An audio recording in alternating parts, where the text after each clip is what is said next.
Perfect. So we can officially start. There might be more people coming in, but it's good to see that there are lots of you online. We're really happy to have Beth Kanter with us today. I started last week the idea of doing digital check-ins, more like a way to see how everyone's doing. But we felt that Beth Kanter is probably the right person to talk about making sure you're going on virtual meetings, making sure you take care of your mental health, and all the challenges that nonprofit organizations face all over the world. So Beth, really great to have you with us. Great, thank you so much, obviously.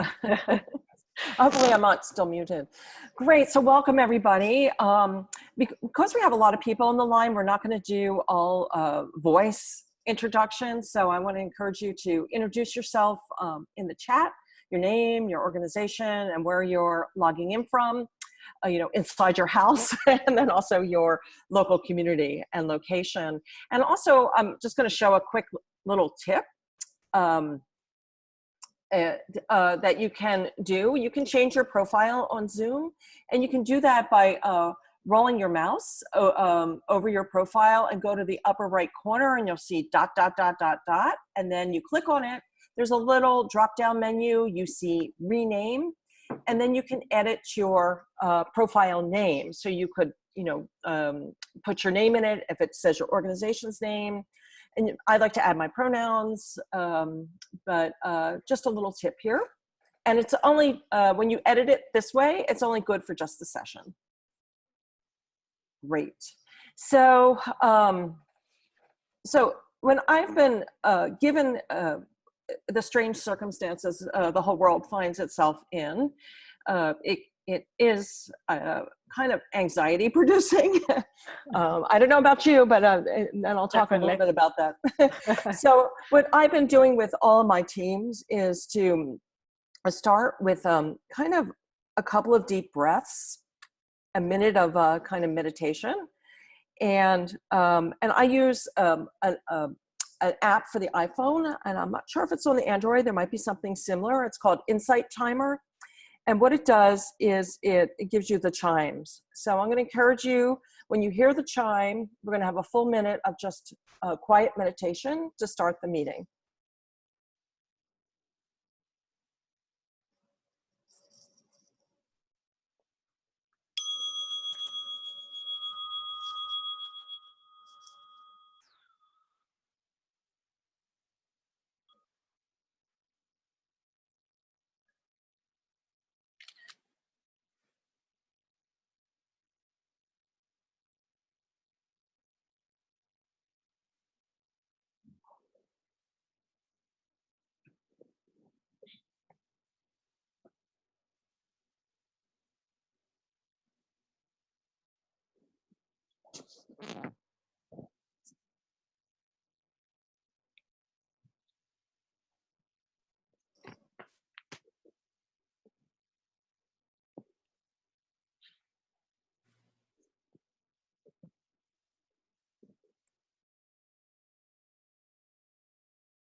Okay, so that was just a full minute of meditation. It can help center you. And let's just see how well it worked. I'm going to launch a poll on Zoom. I'm going to hope that it works. And on a scale of 1 to 5, how present are you in this meeting? With the number 1, meaning I have 10 other tabs open, another meeting to hop into in 15 minutes. The dog is barking, or the cat's running across my table. My kid's running around screaming, and I'm on mute. That's 1, so kind of low presence. Or you could be 5, which is I'm totally with you. This Zoom meeting is like a Vulcan mind meld. So I'm going to launch the poll, and you should see it pop up on your screen, and pick that number from 1 to 5.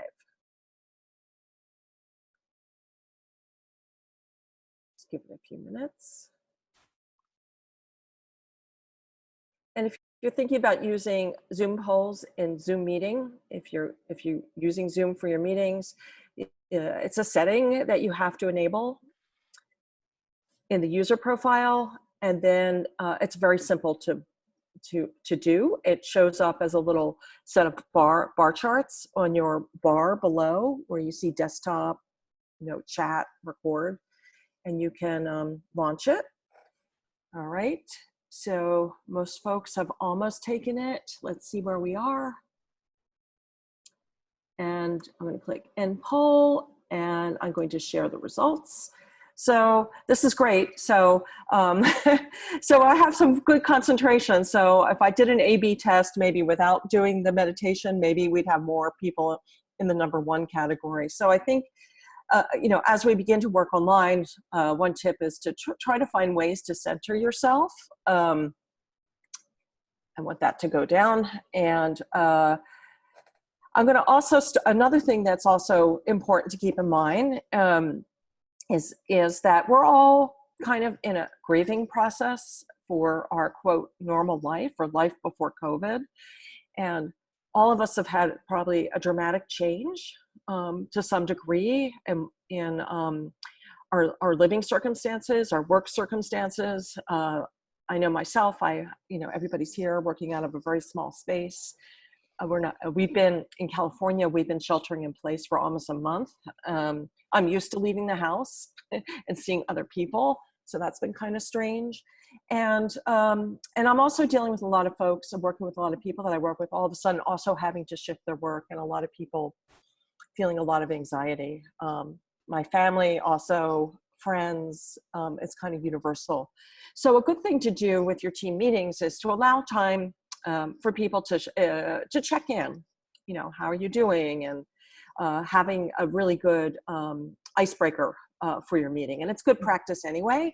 So I'm going to do something now called the COVID Chat Check-in, and it comes from Liberating Structures, a different playbook for facilitation. And we've been experimenting with bringing some of these things online. So what I'm going to do now is I want you to think about all of the worries and complaints that you have about being suddenly remote, having to suddenly transform digitally all your work. Think about those for a moment. And what I'm going to do is share a series of 4 prompts. I'm going to type them into the chat, and I want you to think about them. Write a response, but don't send it. And I know it's counter to our usual habit to type in something and send it. And if you oops, it's okay. And don't worry about having the perfect response, and don't worry about typos. So the first prompt is, if only ...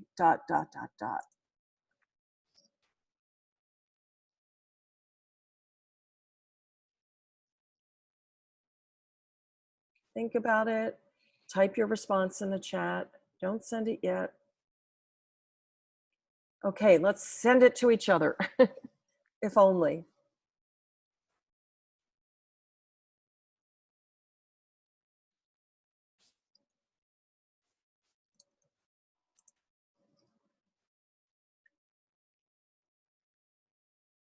All right. As they're coming in, many great responses. Yeah, we have, you'll note there's a lot of responses coming in. If this feels overwhelming, you have the power to look away from the computer.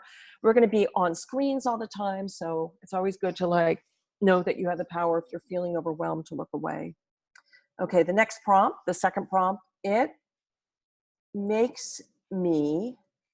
So again, same thing. I'd like you to think about it, type it in the chat, but don't hold on sending it.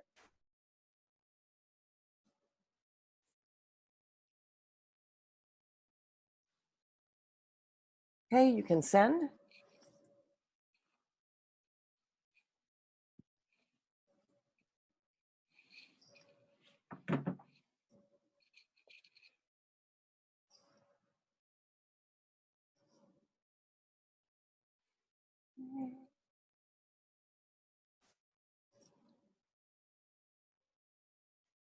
And also one thing too with the chat, when you look down into that little box and it says to, make sure it's set to everyone, because you also have the option to send private messages. So it's a little blue box, it's a drop down, and just make sure it says everyone, and that way your chat is going to everybody. Okay, so the third prompt is, I have to, dot, dot, dot, dot.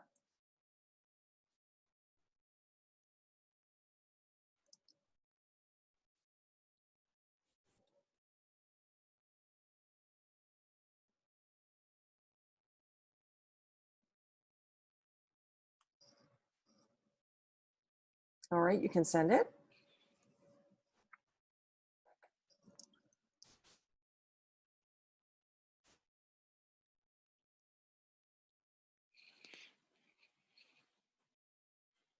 Don't overthink it. Just share it into the universe, share it, we're all in this together. So share it in the chat, no judgment. Go for speed, not elegance. And then the last prompt is, when all is said and done, dot, dot, dot, dot.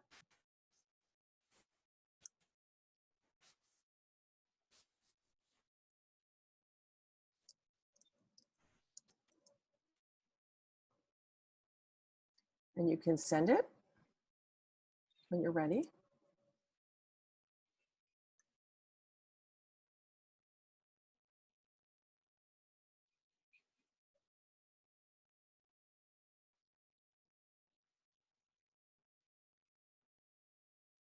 Okay, so after you finish sending it, if you want to just scroll up and down the chat and see what other people are thinking about.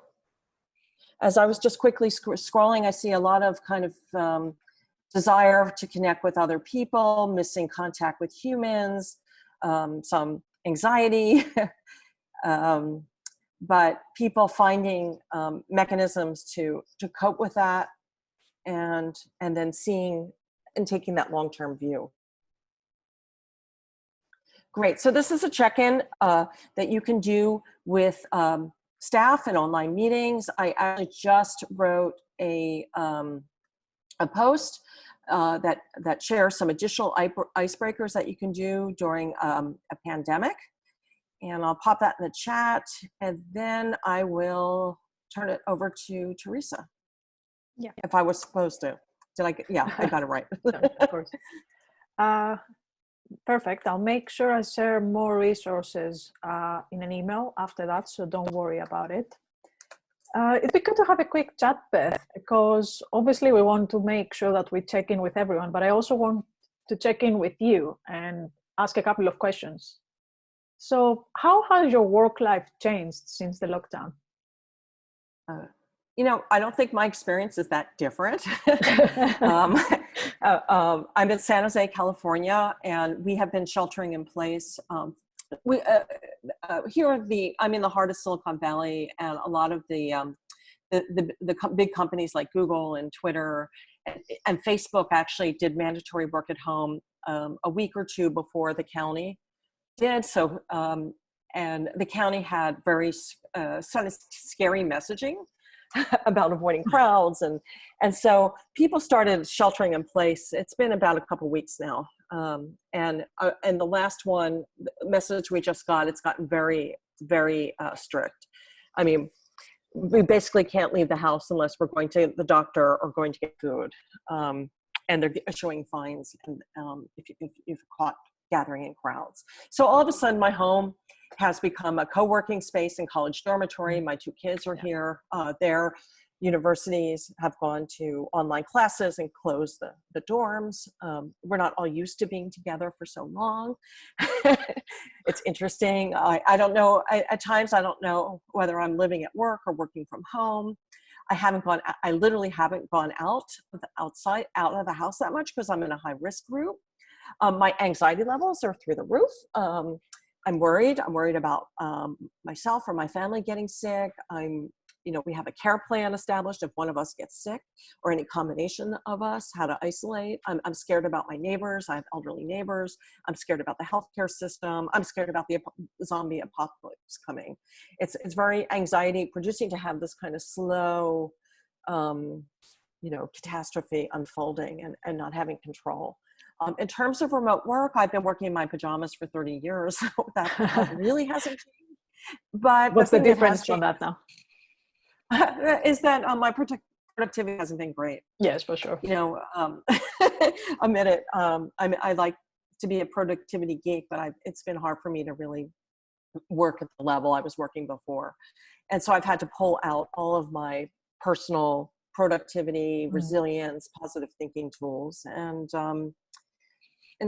so I've been like trying to design from the heart, put my mission first, go for speed over elegance, really own the narrative, be honest about things. Like, you know, I'm not getting a whole bunch of stuff done.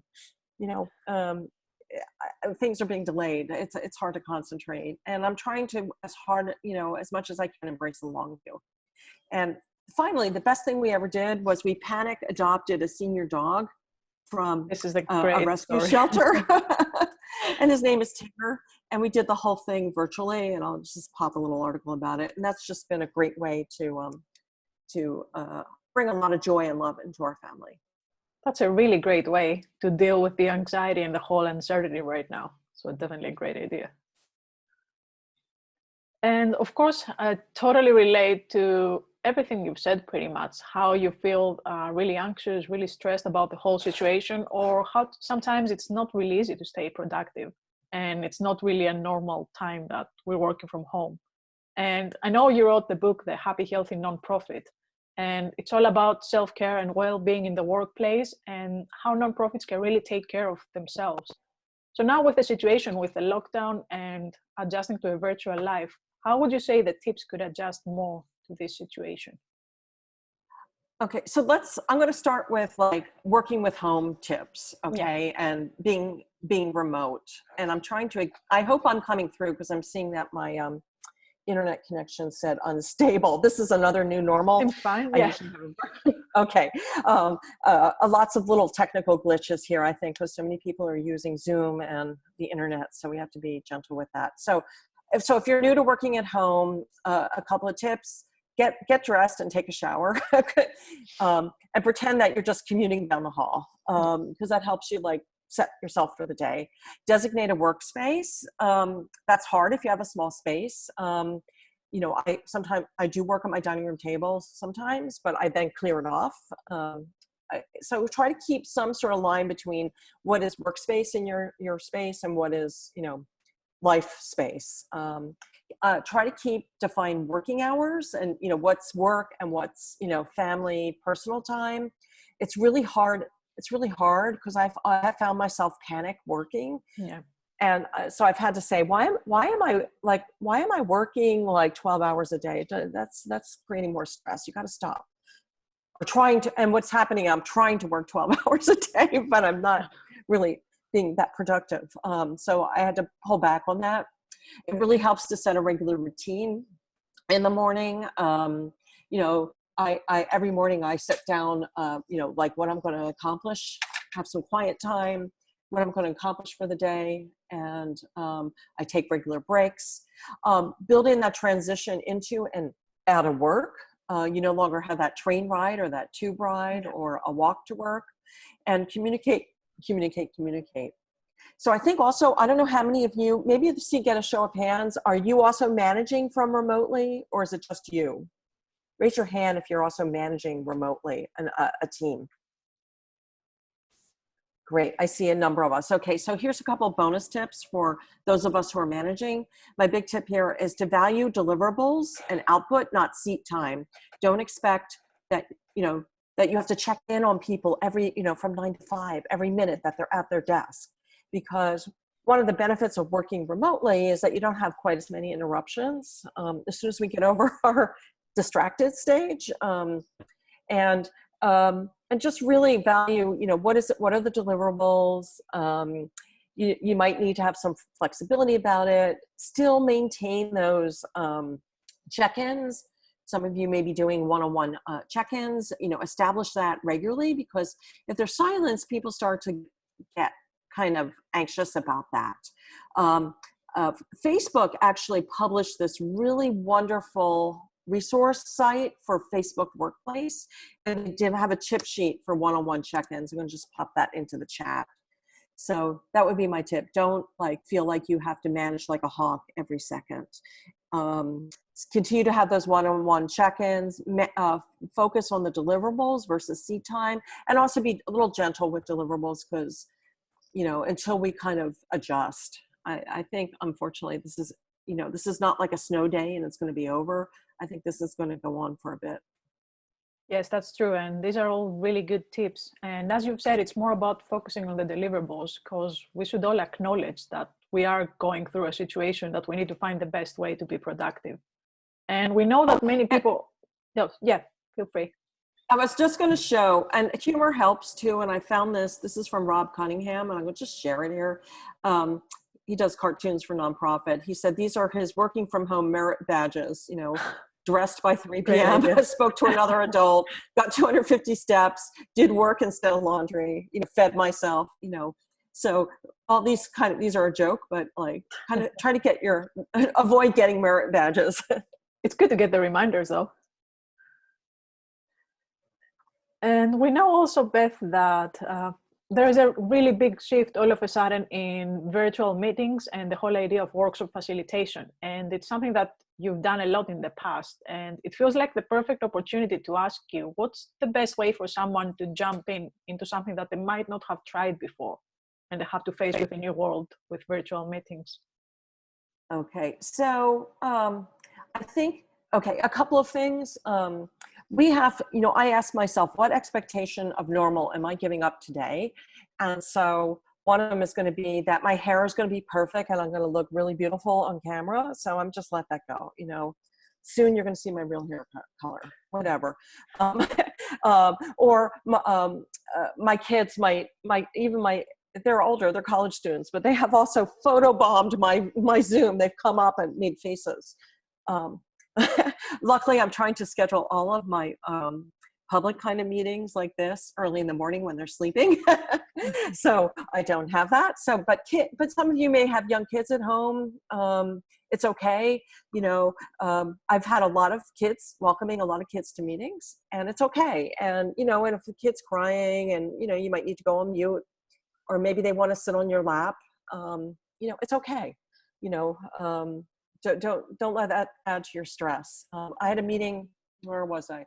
For N10, our board meeting, and the CEO has a 3-year-old. She's working down in her basement, and all of a sudden her 3-year-old came down, "Mommy, what are you doing?" We invited him into the meeting and played peekaboo with him. So, and I've seen cats walking across Zoom, dogs barking, all of that. So, new meeting norms. The other thing too is you have to take a learning mindset. Mistakes are going to be your best teachers, and just, applaud, say, whoops, okay, I'm going to learn something. I had a meeting yesterday with 100 people for a foundation, and I was supposed to be modeling interactive meeting techniques. And the first thing I did was the poll, and the poll didn't work. So I had 100 people saying, I said to them, okay, when the technology doesn't work, let's just all applaud. So I had 100 people applauding because the poll didn't work. So those would be my tips. I'm going to throw in 2 blog posts about facilitating online meetings, and then icebreakers. Perfect. And I'm adding them to the list of all the resources we're going to share. And one last question for me before we hear everyone's questions. So obviously we're going through a really horrible situation that we're trying to adjust, but there's also a really big growing kind of movement on social media where we're all craving for positive stories. So how do you keep positive? And also, what stories do you see that you like? Well, I keep positive by asking myself a couple of questions every day, like, what am I grateful for today? How will I get outside today? What's one thing that made me laugh? What beauty am I creating? What rainbow or blessing did I see in all this? And in terms of blessings in the nonprofit sector, I'm seeing a lot of mutual aid and kindness being shared. People are good, people doing good deeds, people buying groceries for their elderly neighbors. In the nonprofit sector, I'm seeing really faster focus on digital transformation, improved competency in online work and collaboration skills. I'm seeing a lot of resilience, creativity, and I think we're going to see a lot of transformation once we get to the other side of this. And that's not to And then that's not to discount the horribleness and the horror and of what's happening and what's about to happen. You know, as here in the US, as we start in other communities, start to reach and stress out the healthcare system and seeing so many people die and so much pain and suffering because of this virus. But we will get through it and we'll be better. We'll be different and we'll be better. For sure. Perfect. I think it's that's all for me. It would be nice to hear everyone's questions. Anything you want to ask Beth, or if you have something to add, we'll be happy to check on the chat, or if you want to talk, let us know.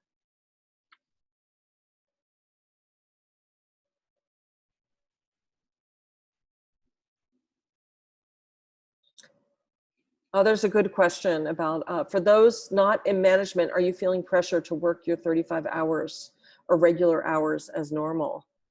Let's see, raise of hands. How many people who aren't managing are having that? I see, you know, you can raise your hand, or if you're not on camera, you can say yes or no in the chat. In fact,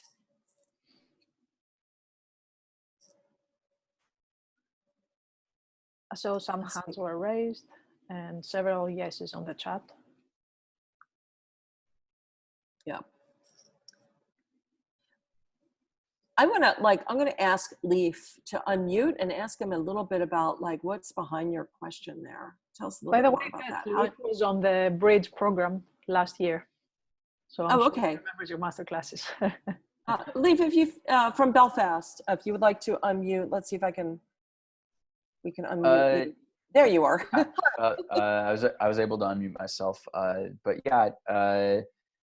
So I'm American, but living in Belfast. But I don't feel like I haven't gotten like specific pressure, but initially when we first started, one of the first things that my line manager said was, now we do need to make sure that we are still hitting our 35 hours a week type stuff. And immediately the issue is that a lot of my work and some of my colleagues' work is in direct delivery to young people, going to schools and whatnot. And so obviously that has changed. But there's not that we're getting like emails or one-on-one conversations saying that we need to be like, why haven't you hit those hours or anything yet, as we're only in a week and a half of this over here. But that is something that like is driving a bit of the anxiety in the back of my mind. There's like, oh God, what happens when I run out of toil where I can no longer sort of like waste away the day, and you know, now I'm not hitting those 7 hours, and now I'm like, yeah, if that makes sense. Yeah. So it sounds like okay, so some of this pressure can be organizational culture and the way that your organization runs. And I've seen some responses, especially in the US, because it's kind of an American mindset, you know, about like business as usual, we got to be productive, and it's somewhat as a way of a coping mechanism. And I feel in some ways that maybe that leadership style, that it's more command and control, but without like taking into account how people are feeling. And this is a little bit of uncharted territory because I don't think we haven't had something at this magnitude. So people maybe are feeling their way on how to manage it. And you know, if I was talking to senior leaders and I was coaching them, I would encourage them to value deliverables versus seat time. And deliverable might be if your program has been wholly face-to-face, maybe the seat time, I'm sorry, the deliverable is to think about creative ways that you can deliver some of those services online and come up with a plan that's not panicked. Because this is going to be, we don't know how long this is going to be. They've just closed all the schools here until the end of the year. And a couple of weeks ago, it was only going to be till the end of April. So, and at least, so it's not something that's going to be over in 2 weeks and we're back to work. So maybe you can do some pushback there if it's appropriate. The other thing would be, when I first started working at home, I was like, I felt like, oh, my manager was checking in all the time. And if I wasn't sitting at my desk, and it was all in my head. And, and then I realized that, and I actually checked in and they were like, no, as long as you get your work done, I trust you. You know, the same thing with my husband, started working from home 10 years ago. And he had to make that shift as well, that kind of feeling like I should be at my desk and I should be reporting, I should be like doing everything all the time, but it was just inside his head. So maybe it's having a conversation about and being okay, giving yourself permission after having a talk with your manager about it. Okay, and I'll just share. This is Tigger. Hey, Tigger. I'm going to put him back down. Okay.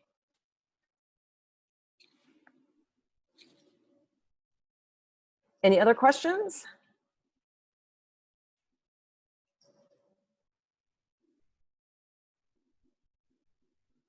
In terms of body clock, it seems as though in terms of working hours, it seems as though people's body clocks are changing. I spoke with a colleague today who said she feels as though like during the day, she's feeling sleepy.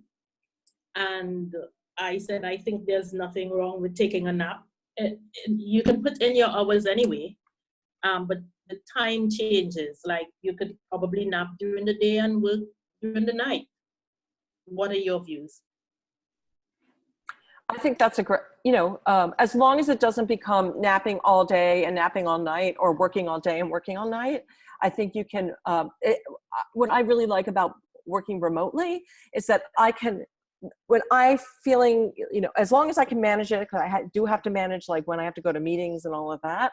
I have certain hours during the day when I'm my peak creativity, and that's when I'd like to save that for work. And so not having to go into an office and I'm more productive late at night. So, and that's when I do my writing. So if I had to go into an office from 9 to 5 and pretend to write during the day, it would be exhausting. Or if I had to maintain that kind of schedule at home to pretend to work during certain hours.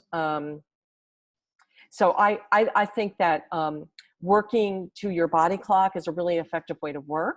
You still have to keep in mind like when to schedule group meetings and those sorts of things. And it has to be something that's recognized by everybody on the team. So I don't know if you're working with a large group of other people or whether it's mostly you and another person.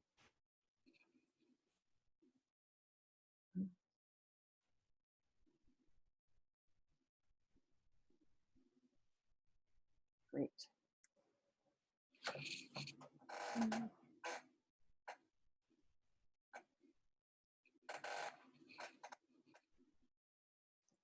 Great. Any other questions? Well, you know what? Unless there's more questions coming, I wasn't thinking about doing this. Oh, here we are.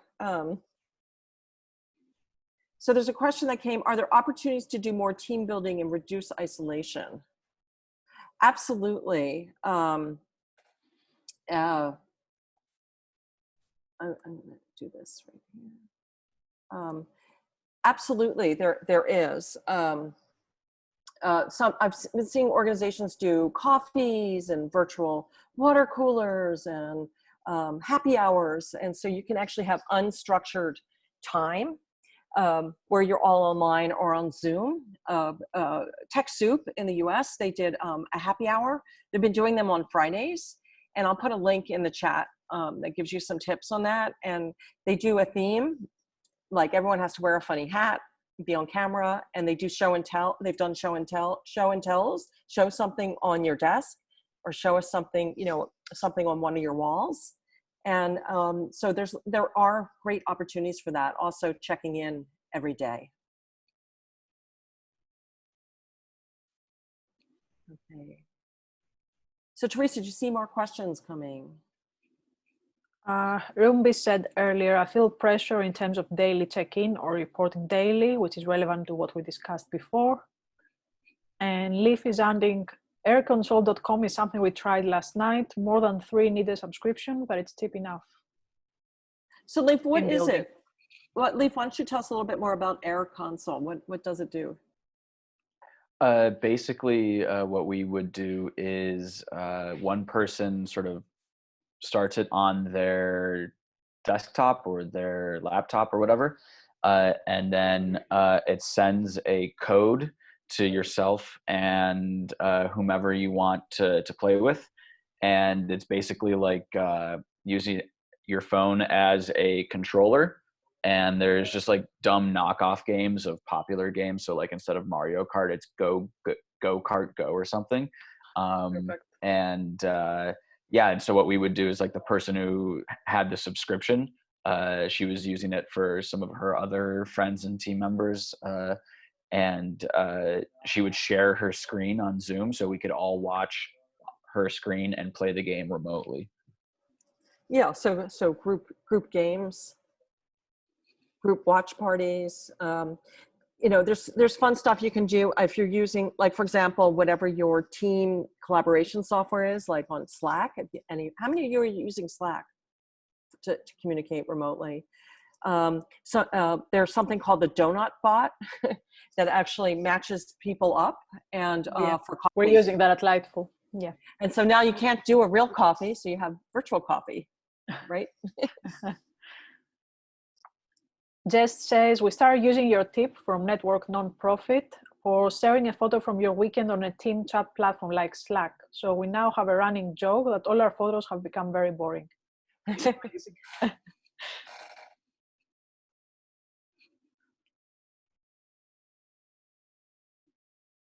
I can also share. Yeah, it's really strange for me too. Is that I thought I was going to have, you know, I have, there's so many great things now being offered for free, and I'll share a list of things, like for different online classes and concerts and watch parties, things that you can go to. So I've been taking over the weekends. I'm taking a class at Yale. There's a really famous class on well-being. Well-known professor is now offering it for free. And so I signed up for it, and I probably never would have like flunked down the money and done that, but it's been, oh, well, I have the time now, might as well do it. There's also virtual hiking, virtual museum visits. So there's lots of activities, you know, non-work related. Like you could do a museum visit together if that was your thing. And then each go to the virtual museum and then come back and then discuss it. Jess is asking, any other tips for using Slack for staying warm and in touch? Well, I'll throw out one, and I know probably Teresa has a few, since Lightful is so Slack capacity, you know. And some of mine we've had set up like a water cooler channel, and a couple of other projects we have set up a channel for COVID coping, where we're just allowing you know, space to talk about how we're feeling about it, and process things related to the pandemic. On another one, we have a virus tips, where we're sharing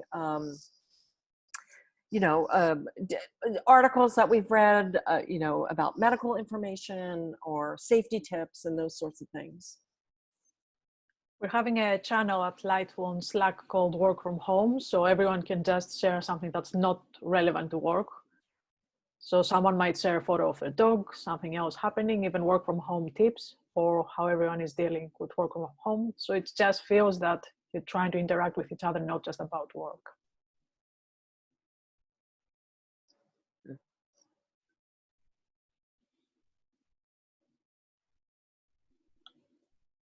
I love this. So we say good morning to each other in our Wi-Fi channel, work from home channel. Love it.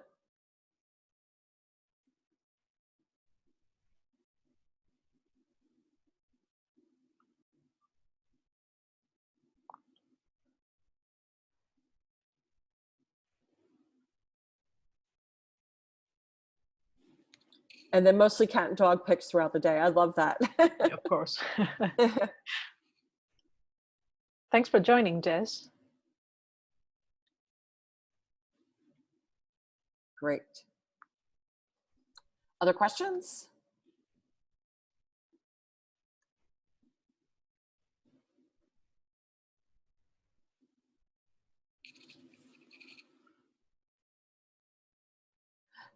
You know, let's see if there was a very interesting article in the Chronicle of Philanthropy. I'm going to put the link in the chat, and it was a whole discussion about like, it's kind of like, I guess the theme of it, it's okay not to be okay, and it kind of this feeling pressure to be productive versus having to process what happened. And it might be a nice one to share with senior leaders in your organization. It kind of explains like, you know, like if we're not productive, like it's normal and it's okay, and why, and kind of like the phases that we're going to go through in this kind of disaster. And it's written by somebody who, a researcher who has done a lot around disasters. And there's kind of three phases. We have the kind of response emergency phase, and I think we're still in that. Then there's rebuilding, where we start to rebuild and put new systems into place and start to adjust. And then there's the new normal. And I still think we're in the response stage in a lot of ways. A lot of improv, a lot of like quick things, panic, shifting. And I don't think that's, personally for me, it hasn't settled yet. And I know for a lot of people I talk to in the nonprofit sector, it hasn't.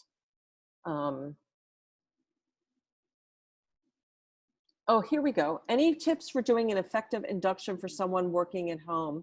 We have someone new joining in our team, and I'm anxious about not being too overbearing, but supporting enough. Okay, Beth, that's a really great question. So, and I don't know if you already have an onboarding, a formal onboarding process that you use anyway, where you know, staff writes welcome notes to them, or you send them flowers, you give the orientation, you buddy them up with somebody so that they can ask questions. There are all of those sorts of kind of standard things you might do for onboarding are things you can also do online. And what I'm doing right now is I am going to pop into a resource that I have. Let me just pull it up and I'll put it in the chat for you about tips for virtual onboarding. I'm on a listserv with talent managers and HR people, and that topic came up. On and on and on, people discussed it, and there was a lot of sharing of information. And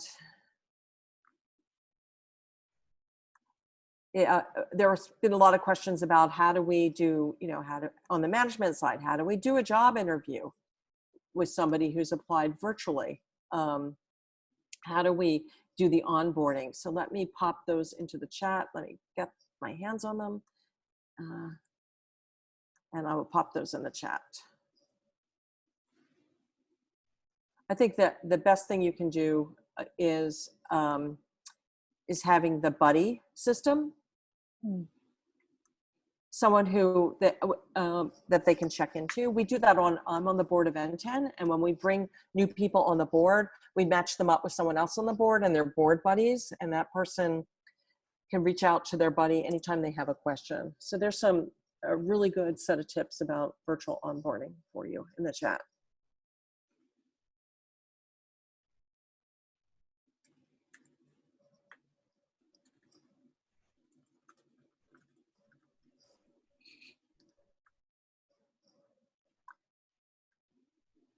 There we go.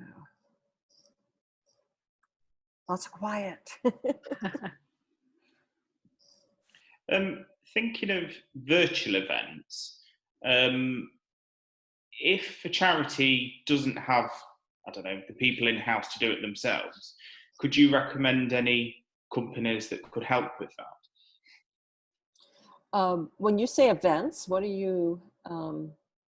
So, for example, whether it's a fundraiser, a virtual event which is going to go across social media, something along those lines. Okay, so and I take it from your accent, you're in the UK? Yes. Yes. So, Teresa, do you know any companies? I think I've seen some examples, and I'm happy to look more details to show some resources, because I think I was reading some questions on that. I know a lot lately about fundraising everywhere, in case you've seen them. They're doing a great job. in terms of conference facilitation online and how to run virtual conferences. And I'm happy to look at more details for events, because there are more cases lately, that there is more demand, of course. And I don't know if you're talking about a giant event with like hundreds of people, or whether you're talking about, let's put our annual benefit online. Well, it could be either, but I was probably thinking smaller events. So perhaps, I don't know, pub quizzes or something along those lines to probably, gain more supporters that we ordinarily wouldn't have, but then to use it as a fundraising opportunity as well. So I was thinking more along those kind of lines, but I think we don't ourselves, because we're a small charity, we've been going for 12 months, we don't have someone who could really put that together effectively. So I think we probably need help with that. So that was my thought behind it. Right. Well, there's social might be useful, the Facebook group. I'm not sure if you're part of the Facebook group that's quite new now, Charity COVID Participation, if I remember well. And yes, I've not looked at it much yet. Okay, so I'm pretty sure that we'll have the question, and if not, feel free to ask, because it feels like there are many also professionals over there to help on any point. So it's probably the safest option to find. And I also see Social Media Misfits is on the line in terms of agencies. They do that kind of work. And I'm also going to pop into the chat, now that you clarified it might be smaller types of events. Julie Campbell wrote a really great piece about bringing your fundraising events virtual in a simple way. It's written for small charities. So there were some really simple ideas that you don't need necessarily to have it. You can start simple with maybe doing a Facebook Live or doing a Zoom. I've heard charities also using Zoom and doing their dinner benefit, abbreviated version, those sorts of things, or having a facilitated conversation. One of my colleagues is running a nonprofit outside of New York City, and they did they switched they had a fundraising luncheon, and they switched it to an online event. They had a speaker, and everyone had to bring their own lunch, and it was for a food charity, and it was maybe 30 people on Zoom. And Zoom is pretty easy to learn. Yeah.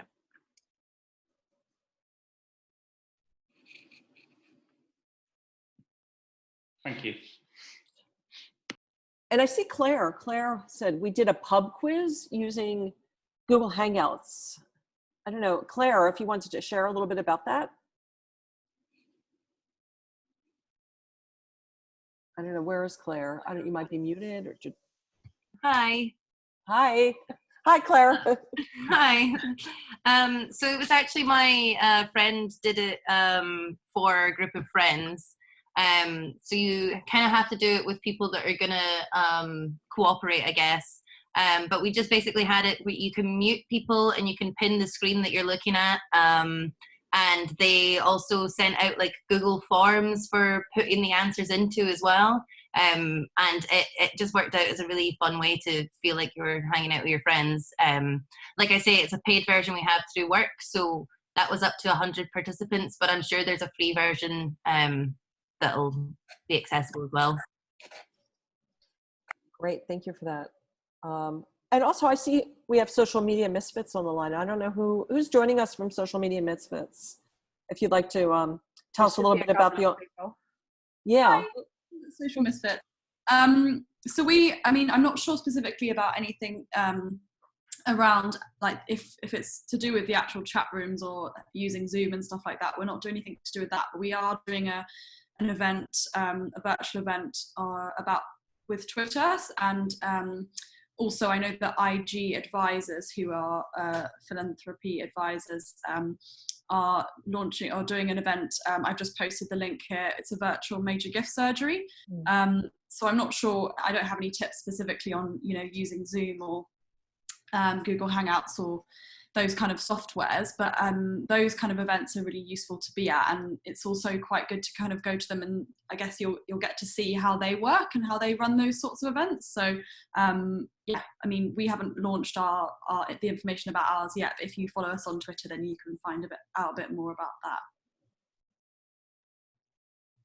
Great, thank you for that. Thanks. Yeah, and that's another thing that's really interesting. And I'm sure you've seen it here in the UK. All of a sudden, I have never seen so many free online meetings and events and virtual teas. So I have been actually when I was in my panic working stage, I was trying to go as many as possible just to check them out and see how they were running it, what platforms, what tools do they use, what tricks do they use, what can I steal. So there's lots of opportunities for learning. I'm adding the handle because I obviously remember it for Social Misfits Media on Twitter. Thank you. You're welcome. I joined the webinar, I think, last week from Mobilization Lab, and it was really interesting. It was on Zoom, and they had more than 100 people, and they created breakout rooms. So they just split it up into smaller ones. And it was really useful because I know Beth has done that quite a lot, but it's something that we're more adjusting to. And it's not just running a big event. You might just do some networking sessions. Right. In fact, maybe our next session that we have scheduled, maybe we'll play with the breakout rooms. We can do a little bit of speed dating, and so people can get a sense of what that experience is like. Are you able to hop between those breakout rooms for anyone that's done that before? Because yes, you can. You are, yeah. Yeah. So the host. I can't show my desktop doing it, but the host has a dashboard, and it says put people into breakout rooms, and then you see the list of everybody attending, and you assign them into however many breakout rooms you set up, or you can also click a button and say do it automatically. Like I want 8 rooms of 3 people each. And then on the dashboard, what I always do, it's like when I teach a workshop in face-to-face and I put people into small groups, I go around and I check in with them. So you can actually, it says visit room 1. So you pop into visit room 1. And for the user experience, it's just like this, except for you're in you only see 2 or 3 other people, or how many people were put into the group. And you can send broadcast messages to people from the main space. So I use them quite a bit. And I've tried like lots of different things. The most ambitious thing I tried was with 100 people, I did speed dating, speed geeking, and I put them, and I did rounds it was 100 people. We had 50 rooms, 2 in each room, and they had a prompt. They had to introduce themselves and share what their burning question was about COVID-19 digital transformation. And then I did a series of like 5 of them, so that people got to meet 5 other people. And then we came back to the full room and just did popcorn. Yeah, there's lots of things you can also, in terms of interactive activities, you can do emoji voting, you can do drawings, there's a lot that can be done. Should try out in the next session then. Yeah. People, I think, need to experience it.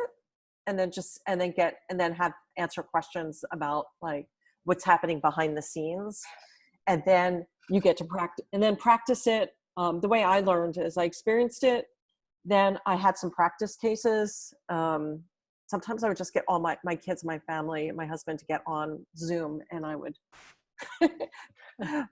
submit them to be my guinea pigs, and then I would try it with a smaller group that I felt comfortable with, and then I scaled it up.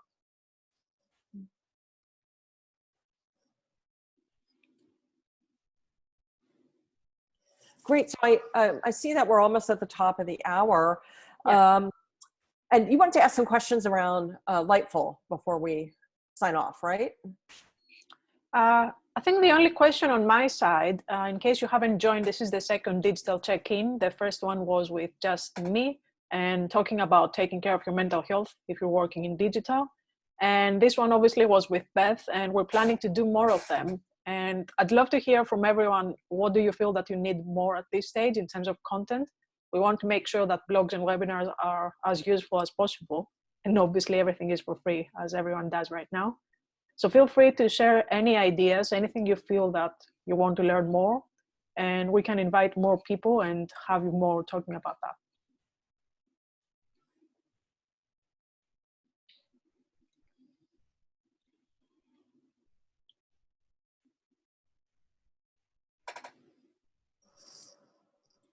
Well, I mean, from the questions, I think I heard interest in how do you design and implement virtual events, virtual Yes. fundraising events.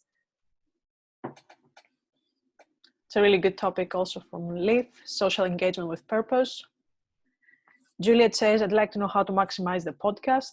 I'd love to talk about that. Emma, getting better at running virtual conferences and networking events. They're all really great topics.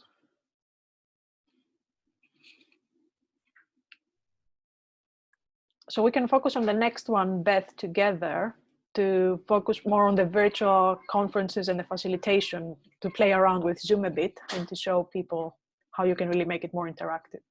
Sure.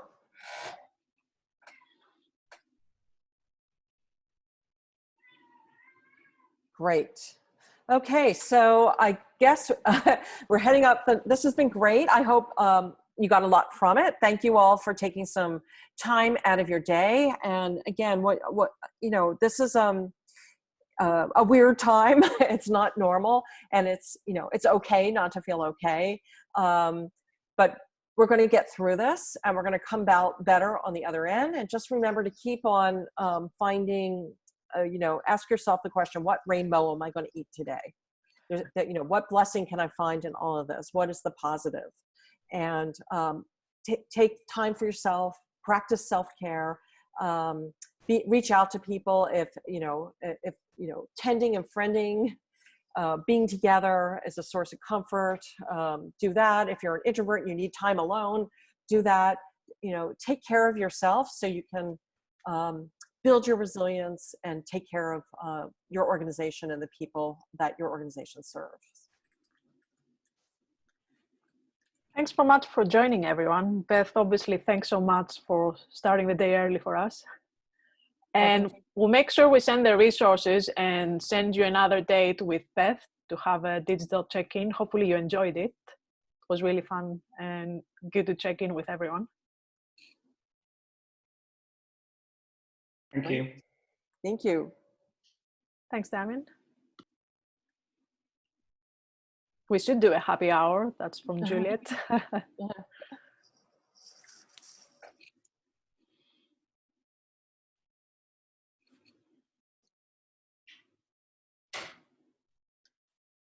And we're also recording the session, so you can catch up again or share with your team. So that's it from us. Thanks so much. Have a great afternoon or morning, wherever you are, and we'll talk soon. Thanks a lot.